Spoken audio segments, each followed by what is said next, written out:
안녕하세요. 저는 약사 일을 하면서 살고 있는 평범한 여자입니다. 곧 추석이기도 하고, 추석하면 또 저의 이야기를 안 할 수가 없어서 이렇게 용기를 내서 사연을 보내봅니다. 사연이 뽑혀서 방송되면 좋겠네요. 저는 연애 결혼을 했습니다. 대학 동기로 만난 남편과 3년 진하게 연애하고 결혼한 케이스예요. 대학 다닐 때는 친구들이 전부 저희 커플을 부러워했어요. 드라마에서나 나올 법한 이상적인 커플이라고요. 거의 30여 년 전에 제가 대학을 다녔으니 그때 당시에는 여자가 대학을 가는 것도 드물었고요. 남자친구는 부잣집 아들이라 자동차를 타고 다녔어요. 네 남자친구는 공부도 잘하고 돈도 많고 엄청 부럽다. 저도 은근히 친구들의 부러움을 즐겼죠. 잘난 남자를 사귀는 것은 세상을 다 가진 듯한 기분이 들었으니까요. 그렇게 저는 하루하루 행복한 여자로 살아가고 있었습니다. 졸업을 한 남편은 시험을 보아서 변리사가 되었고, 저는 약대에 들어갔기에 졸업 후 약국에서 약사로 일하고 있었어요. 제가 대학은 서울에서 나왔지만 고향은 지방이었어요. 강원도 강릉에서도 깡시골인 곳에서 살았지요. 가족들은 제가 서울로 올라간 것을 무척이나 자랑스럽게 생각해 주었고, 저도 가족들의 기대를 저버릴 수 없었지요.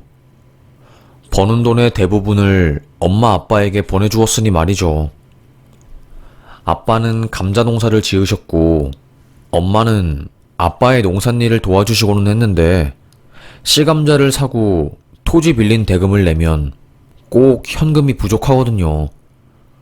온몸이 부서져라 이래서 농사 지어 놓으면 그의 날씨 상태나 작물 상태에 따라서 버는 돈이 천차만별이니 엄마 아빠의 수고를 덜고자 용돈을 드리기 시작한 거였습니다.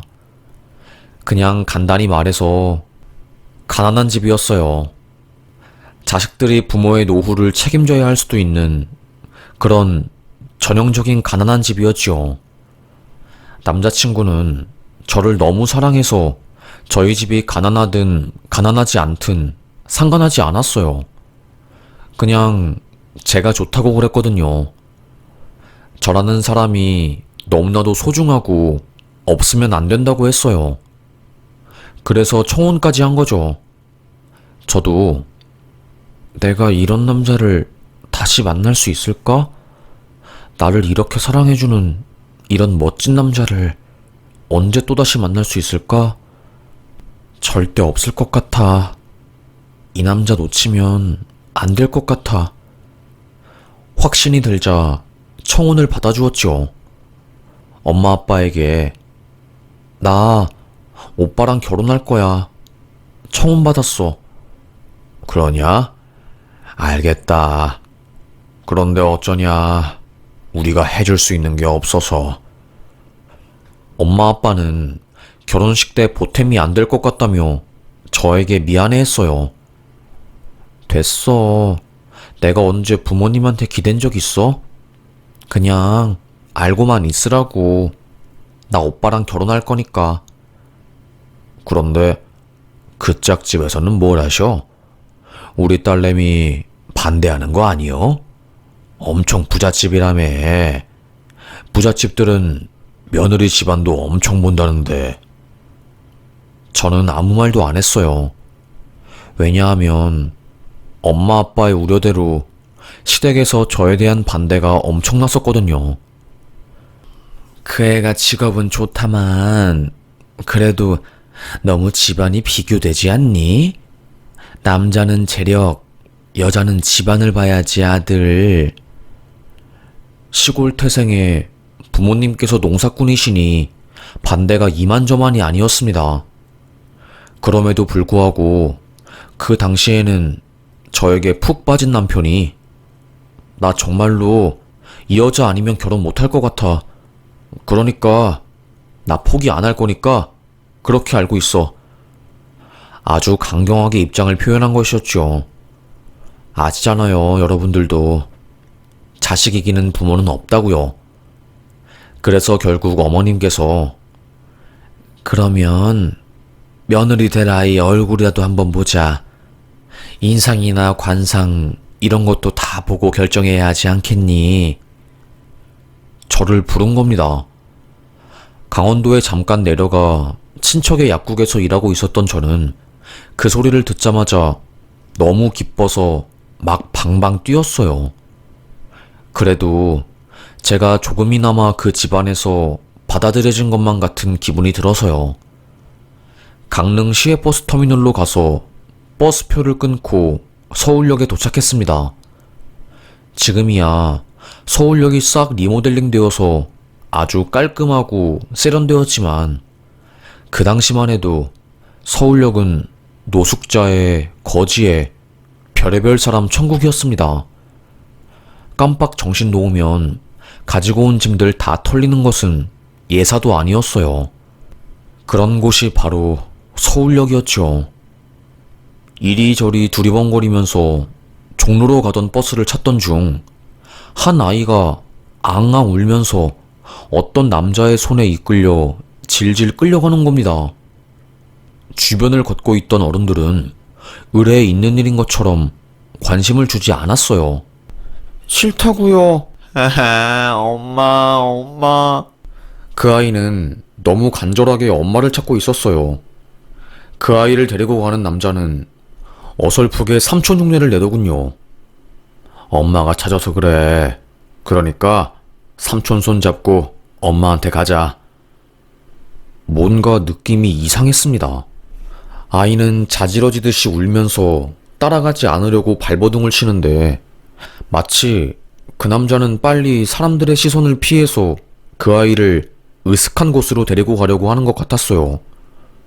도저히 그냥 지나칠 수 없더라고요.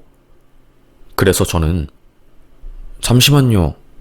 아저씨, 이 아이랑 무슨 관계시죠? 말을 걸었습니다. 그때 그 남자가 저를 무섭게 위아래로 쳐다보며 당신 일 아니면 끼어들지 마시고 그냥 가이소. 일진사납게 말 걸지 말고 제 어깨를 팍 치며 그냥 지나가는 겁니다. 저도 오기가 생기더군요. 아니, 아이가 싫다는데 왜 질질 끌고 가시냐고요. 정말로 이 사람 엄마랑 아는 사이 맞아요? 삼촌이라는 관계가 맞냐고요. 이 애 엄마 이름이 뭔데요? 제가 질문을 하면서 그 남자를 몰아붙이자 아무 말도 못하대요. 어디서 여자가 큰 소리를 내면서 바락바락 대드냐고. 험한 꼴 보기 싫으면 그냥 가던 길 가라면서 별 같자는 위협을 하는 겁니다. 저도 시골에서 자라서 그런지 웬만한 남자들한테는 기죽지 않거든요. 성격은 심약하고 겁도 많고 남들 앞에서 이야기도 잘 못하는 소심한 사람이지만 꼭 그런 위급한 일에서는 이상하게 용기가 발동되었습니다. 저는 그 꼬마에게 꼬마야, 언니 따라갈래? 저 아저씨 따라갈래? 언니 따라가면 언니가 엄마 찾아줄게. 그 꼬마는 고사리 손으로 제 손을 꼭 잡았고 저는 아이를 번쩍 들어 올렸습니다. 아저씨, 삼촌 흉내 내면서 모르는 애들 잡아가서 팔려고 하지 마시고요. 건전한 일로 돈 버세요. 그 순간 그 남자가 제 머리채를 잡고 빙빙 돌면서 발로 팍 저를 쳤어요. 이런 씨불. 자존심이 상했던 모양이죠. 제가 남자한테 얻어맞는 것을 본 행인들과 상인들은 그제서야 사태의 심각성을 알고서 두리번거리며 저희 쪽으로 몰려들었습니다. 무슨 일이야? 뭐야? 아니 거기요. 왜 여자를 때립니까? 사람들이 한두 명씩 큰 소리를 내자 그 남자는 뛰어 도망가더라고요. 저는 절뚝거리면서 아이 손을 잡고 영무원실에 갔어요. 어떤 남자가 아이를 데리고 가더라고요. 애가 엄마 손을 놓쳐서 길을 잃은 것 같은데 실종 아이 접수된 거 없어요? 아무래도 아이를 여기 영무실에 맡기는 게 안전할 것 같아서요. 아, 감사합니다. 잠시만요. 5분도 안 되어서 눈물이 범벅된 한 애엄마가 헐레벌떡 영무실로 달려오는 겁니다. 보라야. 마치 이상가족 상봉을 하는 것 같았어요. 엄마, 하하.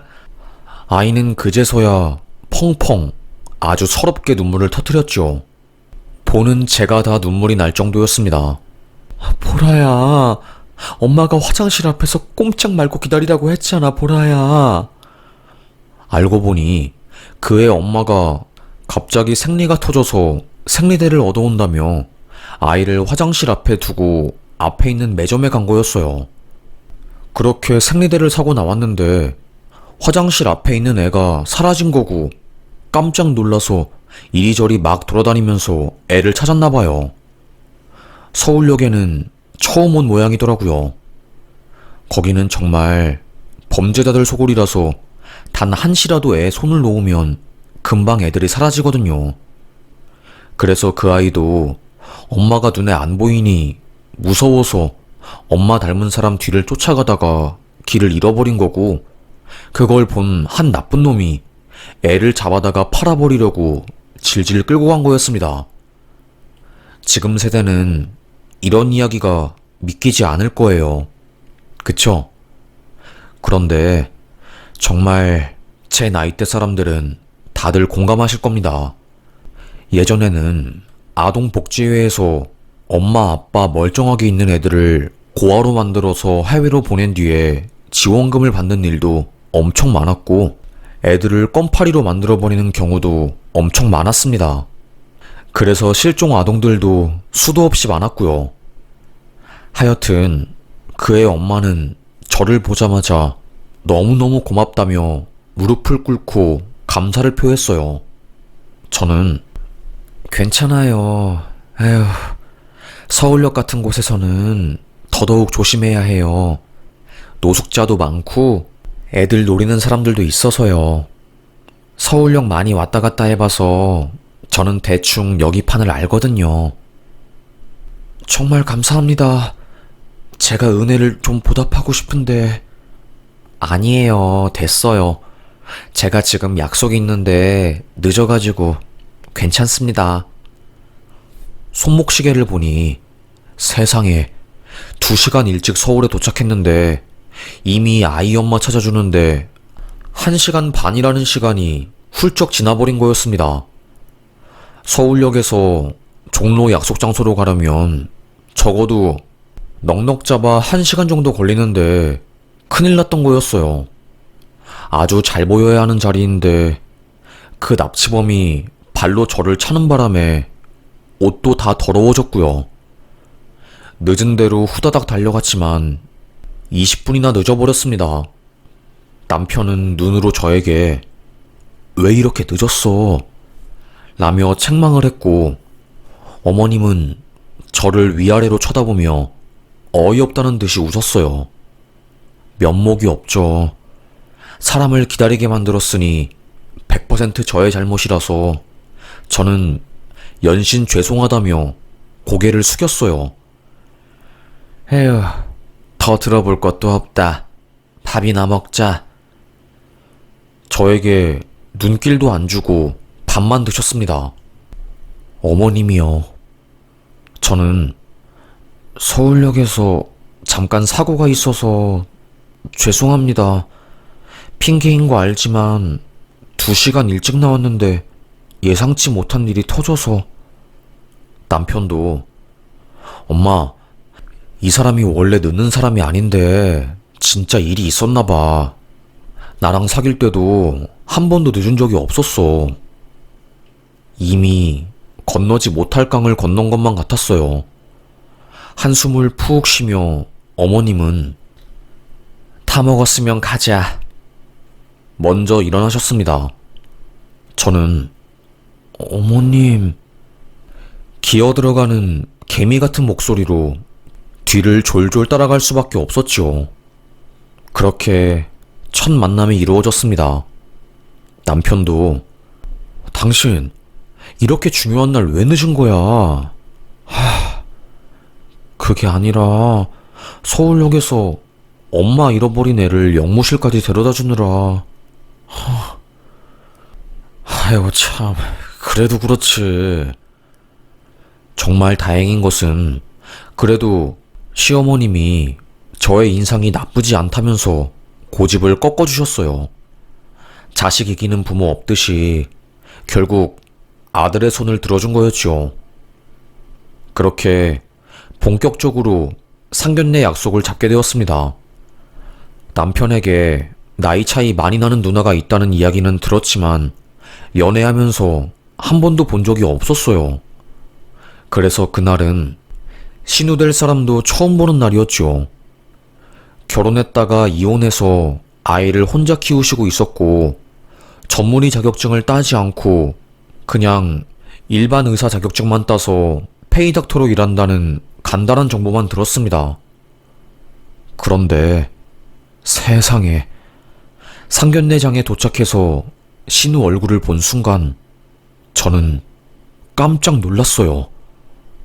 서울역에서 만났던 그 애엄마가 신우였던 겁니다. 신우도 저를 보자마자 어머, 어머, 깜짝 놀라 소리를 질렀어요. 신우랑 남편은 왜 그러냐고, 아는 사이냐고 물었고, 그제서야 신우가 그날 있었던 모든 일을 상세하게 가족들에게 설명한 거였어요. 어머님은 가슴을 쓸어내리면서 그래서 그날 늦었던 거냐고 오히려 저에게 사과를 하면서 고맙다고 하셨어요. 그래서 그 덕에 상견례장은 정말 역대급으로 화기애애한 분위기에서 이야기를 나누게 되었습니다. 원래 신우는 집안에서 아픈 손가락이었대요. 이혼하는 과정에서 시모랑 트러블이 엄청났었고 거의 6년간 집에 가지 않고 애 키우면서 혼자 살았다고 합니다. 동생이 결혼하니 어쩔 수 없이 상견례장에 나타난 거고 거기서 저를 보게 된 거였죠. 세상이 좁다고 해도 일이 좋을 수가 있나 싶었습니다. 신우의 딸내미 보라는 저를 보자마자 우와 하면서 제 품에 안겼어요. 덕분에 시댁에서 저의 이미지는 아주 좋았지요. 눈엣가시에 굴러온 돌멩이 취급당하던 제가 완전히 복덩이로 변해버린 순간이었습니다. 그 덕에 잔뜩 움츠려 있던 저의 엄마 아빠도 어깨를 펴고 동등한 위치에서 이야기를 할 수 있었죠. 호텔에서 결혼식을 치르고 시댁에서 해주신 으리으리한 신혼집에서 달콤하고 행복한 신혼생활을 할 수 있었습니다. 10년간 잘 살았어요. 하지만 제가 아이를 가지지 못하니 점점 남편과의 사이도 서먹해지고 멀어져만 갔습니다. 원인 모를 불임이었어요. 그때 당시에는 지금처럼 시험관 시술이 발달한 것도 아니어서 돈은 돈대로 들어가고 임신도 안 되니 남편도 저도 지쳐버린 상황이었죠. 어느 순간부터 추석이나 설날에 시댁에 가는 것도 눈치 보이더라고요. 어머님도 저를 볼 때마다 손주를 보는 게 이렇게 어려워서 되겠니? 에휴, 한숨을 푹푹 쉬었으니 말이죠. 신우는 어머님이랑 사이가 안 좋아서 결혼식 때 참석한 거 외에는 시댁에서 함께 얼굴을 보지 못했습니다. 그래서 남편도 누나 이야기를 잘 안 한 거였어요. 대신 저랑은 사이가 무척이나 좋아서 따로 만나 차를 마시기도 했죠. 불임이라서 우울한 마음을 신우가 달래주기도 했답니다. 어느 순간부터는 남편보다 신우가 더 편하고 좋더라고요. 그렇게 남들처럼 미적지근한 결혼 생활을 하고 있을 때쯤 제 인생에도 잊히지가 않는 크나큰 상처가 생기게 되었습니다. 바로 남편의 상간녀 존재를 알게 된 거였어요. 어느 순간부터 7시에 오던 그 사람이 밤 10시, 11시. 귀가가 늦어지더라고요. 요즘 왜 이렇게 늦게 다녀? 회사 일이 바빠. 알겠어. 나 기다리지 말고 일찍 자. 무미건조한 대화가 오갔습니다. 여자의 직감은 아시잖아요. 거의 틀림이 없다는 것을요. 저는 어떠한 증거도 없었지만 이 사람에게 여자가 생겼다는 것을 알 수 있었어요. 묘하게 도는 화색, 그리고 집을 나가는 발걸음이 가벼워 보였기 때문이었죠. 그래도 그냥 모르는 게 약이다 생각했어요. 내 눈에 띄지만 말아라 하고요. 그래, 그냥 스쳐 지나가는 바람과도 같은 거겠지. 이 정도 결혼 생활에 아이까지 없으니 한눈 파는 것은 어쩌면 당연한 것일 수도 있어. 정신 승리를 하려고 애써 노력했습니다. 그런데 참 웃기더라고요. 상간녀가 임신을 했대요. 남편이 어느 날 저에게 이혼하자 무거운 말을 턱 내뱉더라고요. 여자 생겼니? 되물었습니다. 그건 아니고 그냥 이렇게 사는 거 지겹지 않아? 사랑도 없고 아이도 없고 당신과 하는 모든 게 그냥 숙제 같아. 이혼하자. 사실 남편과 신혼 초 때보다 미적지근해진 것은 맞지만 그래도 서로 사랑하긴 했거든요. 충격적이었죠. 생각해 볼게. 갑작스럽잖아. 침대에 누워 복잡한 머리를 진정시키고 있었습니다. 남편이 담배를 한 대 피우고 오겠다며 밖에 나갔을 때 저는 남편이 입고 온 자켓의 안주머니를 뒤졌어요. 세상에, 거기서 나온 게 바로 상간녀의 임신 초음파 사진이었습니다. 그리고 뒤에 적혀있던 작은 글씨. 오빠, 우리 버리지 마. 다 정리하고 와. 기다릴게. 와, 정말로 그때 그 배신감은 말로 표현 못해요. 바람을 피워도 그냥 넘어가 주려고 했지만 상간녀가 아이를 가져서 저에게 이혼을 통보한 그 심보는 도저히 용서가 안 되더라고요. 다음날 저는 시댁에 찾아갔습니다. 남편도 시댁으로 오라고 했어요. 그날 거기서 저는 칼춤을 췄네요. 시댁 부엌에서 칼 가져와서 나 죽어버릴 거라고, 당신 아들이 상간녀를 만든 것도 모자라 그 여자 임신시킨 거 아냐면서 중내 만에 난리를 쳤습니다. 실제로 제가 그 당시에는 제정신이 아니었거든요. 어머님은 이게 어떻게 된 거냐고 되묻고 남편은 당황해서 아니라고 발뺌하다가 나중에는 미안하다면서 이혼해달라고 그러대요. 어머님도 결국에는 남자가 마음 떠나면 되돌릴 수 있는 방법이 없는 거 너도 알잖니. 받아들여줘라. 내가 대신 미안하다고 말해주마. 참 웃겼습니다. 당사자는 미안하다는 말도 안 하는데 내가 왜 그 사과를 받아줘야 하는지. 죽겠다 난동을 부리니 경찰이 왔어요. 소식을 들은 신우도 뒤늦게 차를 타고 부랴부랴 시댁으로 왔죠. 시댁은 전부 남편의 편이었어요. 아이가 없으니 당연히 울 아들이 바람나는 것은 예정된 일이었다고, 남자라는 존재는 원래 그런 거라면서 마치 아이 못 가진 저 때문에 남편이 바람난 것인 마냥 교묘하게 제 탓을 하고 가스라이팅을 하더라고요. 정말 속이 터질 노릇이었습니다. 그때 신우가 듣다 못해 소리를 팍 하고 질렀어요. 엄마는 아직도 그래? 내가 그 사람 바람 피워서 이혼했을 때도 내 편 안 들어주고 김서방 편 들어주더니 또 아들 편, 남자 편만 드네? 정말 지긋지긋하다. 엄마가 오냐오냐 아들을 키우니까 지 잘못한 것도 모르고 이렇게 낯짝 두껍게 사는 거 아니야? 제가 하고 싶은 말을 다 해준 신우였어요.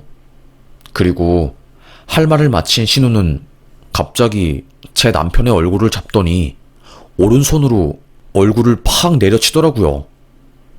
넌 맞아야 정신을 차려. 오냐오냐 키워줬으니 어디서 혼나본 적도 없지? 멈추지 않고 뺨을 날리는 게 아니겠어요? 너무 놀란 저는 몸이 굳었고 어머님도 남편도 아무런 반응을 하지 못했어요. 남편도 당황해서 계속 뺨을 맞고 있었고요. 그리고 분에 차서 집을 나가버렸죠. 저도 그제서야 진정이 되더라고요. 마음이요. 그래도 내 편이 있구나 싶었습니다. 집에 간 저는 미친 사람처럼 남편의 물건을 복도로 던져버렸어요. 남편은 조용히 짐을 챙겨 집을 나갔죠. 그렇게 저는 이혼을 하게 되었습니다. 1년이 걸리더군요. 상간녀 소송까지 다 해서요. 재산 분할 어느 정도 받고 위자료까지 챙기니 1년이라는 시간이 제 인생에서 송두리째 사라져 있었고요. 뭐라고 이야기를 해야 할까요? 그냥 힘들었습니다. 공황장애, 정신분열, 불면증, 우울증까지 모든 게 한 번에 왔고 약사일도 그만두고 집에만 있었으니까요. 저는 친구도 없었어요. 정말 암막 커튼 쳐놓고 살았고요. 죽으려고 약을 털어먹고 잠에 든 순간 누군가 저를 깨우더라고요. 눈을 떠보니 보라였습니다. 신우의 딸이었어요. 저를 막 흔들면서 펑펑 울더라고요. 나 두고 죽으면 안 돼요. 제발, 제발. 다급하게 119에 신고를 하고 저는 검은 토를 했어요. 죽으려고 일주일 내내 밥도 안 먹고 약을 털어넣으니 속에서 검은 토가 나오더라고요. 보라는 그걸 다 받아냈습니다. 저를 꽉 안아주며 제발 죽지 말라고, 제발 죽지 말라며 엉엉 울었습니다.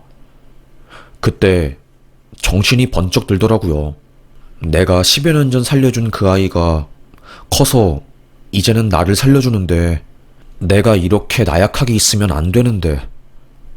정신이 몽롱한 상태로 헛소리를 하고 있을 때 구급대원들이 집에 도착했고 그렇게 저는 병원에 실려갔습니다. 소식을 듣고 온 신우가 저를 보자마자 통곡을 하더라고요. 이렇게 죽으면 안 된다고, 악착같이 살아야 하지 않겠냐면서요. 제 손을 잡으며 그러더라고요. 내가 무슨 일이 있어도 옳게 지켜줄게. 지금 힘든 거 알아. 그런데 내 동생 때문에 귀한 목숨을 그냥 저버리기에는 너무 아까워. 산소호흡기를 차고 있던 저는 신우의 말을 듣고 눈물을 또르륵 흘렸어요. 저산소 집중치료를 받은 저는 3주간의 병원 치료 끝에 살아나게 되었고 정신과 입원을 하게 되었습니다. 알고 보니 형님의 딸인 보라가 그날 악몽을 꿨다고 하더라고요. 제가 서울역에서 한 남자에게 질질 끌려갔대요. 꿈에서요. 그 남자 얼굴을 보니까 저승사자 얼굴이었고 제가 보라에게 나 좀 살려달라고 외쳤답니다. 그 순간 꿈에서 깬 보라는 너무 기분이 찝찝해서 저에게 전화를 했지만 저는 전화기가 꺼져 있는 상태였고 그래서 저희 집에 찾아온 거였어요. 제가 남편이랑은 사이가 아주 안 좋았고 이혼까지 했지만 보라와 신우랑은 굉장히 친하게 지냈거든요. 그래서 저희 집 비밀번호도 알고 있는 상황이었고요.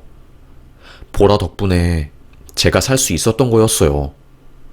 죽기 직전 저도 살고 싶었나 봐요. 보라의 꿈에 나타나서 나 좀 살려달라고 한 것을 보면요. 그렇게 저는 치료를 받은 뒤 퇴원을 하게 되었습니다. 의사로 일하고 있는 형님이 저에게 우리 집 밑으로 이사 와. 가까운 곳에서 살자. 나를 봐. 20대 초반에 이혼해서 지금까지 이혼녀로 잘 살고 있잖아. 그래도 올케는 아이도 없고 다시 시작할 수 있어. 나를 믿어. 올케가 내 딸을 살려준 것처럼 이제는 내가 올케를 살려주고 지켜줄 거야. 저는 그래서 형님이 사는 주택으로 이사를 가게 되었어요. 그리고 형님이 운영하는 병원 밑에 약국을 작게 개업하게 되었습니다. 이혼 후에 모든 사회생활이 단절되고 하루하루 시들어가는 식물처럼 무미건조하게 살던 저에게 조금씩 규칙적인 생활을 하게 되니 희망이라는 게 보이더라고요. 참 착한 보라는 매일 학교가 끝나면 저를 행복하게 해주겠다며 손을 잡고 이곳저곳 동네 맛집부터 시작해서 이쁜 카페들을 막 데리고 다니기 시작했어요. 남들이 하는 거 하나둘씩 따라해보니 행복에 점점 더 가까워졌습니다. 아, 이게 행복이구나 라는 것을 느끼게 되더라고요. 가을바람도 감사하게 느껴지고 점점 단풍도 아름답게 다가왔으니 말이죠. 그러다가 카페에서 초콜릿떼를 마시고 있는데 보라가 갑자기 저에게 그러는 겁니다. 저요, 다 기억나요. 나 서울역에서 이상한 아저씨한테 끌려가고 있을 때 나 살려준 거요. 그리고 그 아저씨가 발길질로 막 찼음에도 불구하고 내 손 놓지 않았던 거요. 그때 날 품어준 그 품의 느낌은 세상에서 제일 안전하고 따뜻했거든요. 나한테 진짜 소중한 사람이니까 다시는 나쁜 마음 먹지 마요. 알겠죠? 저를 꼭 안아주더이다. 아이고, 참 미안하더라고요. 그리고 신우도 저에게 나도 이혼녀로 거의 20여 년을 살았잖아. 내 남편도 상간녀랑 바람나서 내게 이혼 통보했고 올케가 얼마나 힘든지 알아. 지옥 같지? 그래도 시간이 지나면 상처는 조금씩 아물긴 하더라. 정말이야. 그 당시에는 시간이 해결해준다는 말이 싫었어요. 그만큼의 시간만큼 아파야 하니까요. 그런데 하루하루 살다 보니 정말로 시간은 나도 모르게 흘렀고 매일 생생하게 느껴지던 그때의 상처도 과거가 되더라고요. 그때는 그랬지, 그때 그렇게 아팠지 하면서 넘길 수 있게 되었습니다. 시간은 흘러서 보라는 고등학교를 졸업하고 대학에 들어가게 되었어요. 신우와 저는 마치 쌍둥이처럼 팔짱을 끼고 보라의 대소사, 졸업과 입학식, 그리고 상을 받는 날 등등 중요한 날에 함께 착석하면서 정말 가족같이 지냈습니다. 어차피 형님은 시댁과 연락을 주고받지 않으니 껄끄러울 것도 없었어요. 그리고 저희 둘은 정말로 꼭 가족처럼 너무나도 잘 맞았고요. 마음이 맞는 여자 둘이 뭉치니 외로울 게 하나 없더라고요. 그래, 그냥 이렇게 살면 되는 거야. 이혼해도 마음 맞는 사람끼리 살면 되는 거지. 마음을 비우니 한결 좋았습니다. 제가 이혼한 지 10여 년이 흐르고 보라도 짝을 찾아 결혼하게 되었어요. 그때 결혼식장에서 보라가 마이크를 잡고 엄마에게 키워주셔서 감사하다고 인사를 하더라고요. 마음이 찡했습니다. 그런데 거기서 끝나지 않고 제 이름을 언급하더라고요. 만약에 서울역에서 날 구해주지 않았다면 지금 이 자리에 내가 없었을 거라며 저의 이름을 호명하며 박수를 쳐달라고 하는데 정말 깜짝 놀랐습니다. 누군가에게는 내가 정말로 소중한 사람이구나 하는 마음에요. 환하게 웃으며 저는 보라를 쳐다보았고 그때 보라도 두 눈에서 보석 같은 눈물을 흘리며 저를 쳐다보았네요. 그날 저는 정말 행복한 마음 한가득 안고 보라의 결혼을 축하해 주었답니다. 지금 그 아이는 미국으로 시집을 가서 행복하게 잘 살고 있어요. 그리고 한국에 남은 저와 신우는 친동생 친언니처럼 매일 붙어 다니고 있답니다. 그도 그럴 것이 집도 같은 주택에 살고 근무지도 바로 신우의 병원 밑이었으니 말이죠. 요즘에는 헬스도 같이 다니고 등산도 다니고 가을에는 단풍놀이를 가고 봄에는 벚꽃, 여름에는 해수욕장, 겨울에는 주택 마당에서 군고구마를 구워 먹는 재미로 소소하게 살고 있답니다. 죽고 싶은 마음에 검은 토를 토해내며 하늘나라로 가려던 저는 상처를 품으며 살 수 있는 그런 여자가 되었어요. 인생이란 이런 건가 봐요. 절대로 깨질 것 같지 않았던 평생의 사랑도 부질없이 깨져버리고 산산조각이 난 걸 보면요. 모두의 부러움을 자아내던 사랑을 했던 저는 비록 이혼했지만 그럼에도 불구하고 다시 씩씩하게 살아가고 있답니다. 지금 생각해보면 저는 남편에게 받는 사랑이 유일한 저의 행복인 줄로만 알았던 것 같아요. 세상에는 참 다양한 종류의 사랑이 있는데 말이죠. 그 중에 가장 중요한 게 나를 사랑해주는 마음인 것 같아요.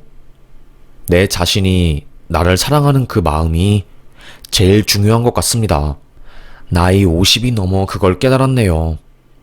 요즘 아이들은 똑똑해서 어린 나이부터 그걸 실천하지만요.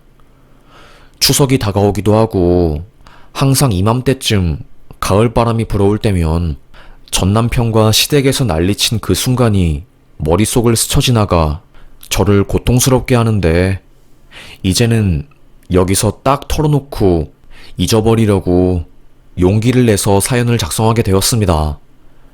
그래도 덤덤하게 이렇게 말할 수 있게 된 저를 보면 꽤나 저 마음이 많이 단단해졌나 봐요. 그렇죠? 예전에는 말도 못했거든요. 이렇게 털어놓아도 내년 가을이 되면 또다시 그 기억이 저를 괴롭힐 수 있어요. 하지만 저는 예전처럼 주저앉아서 일어날 수 없는 그런 사람이 아니고 시간이 걸려도 내 스스로 일어날 수 있는 그런 사람이 되었으니 상처를 더 이상 두려워하지 않으려고 합니다. 어찌되었건 상처 가득 안고 사는 게 인생이고 그걸 잘 다루는 게 멋진 인생이니까요. 이제 남은 삶은 신우, 우리 소영이 언니와 서로 의지하면서 살아보려고요. 올 추석에는 언니와 함께 강원도 친정집에 놀러가 수박도 먹고 밭일도 도와보렵니다. 저의 긴긴 인생 이야기 끝까지 들어주셔서 감사합니다. 모두들 행복하시고 건강하시길 진심으로 바라겠습니다. 감사합니다.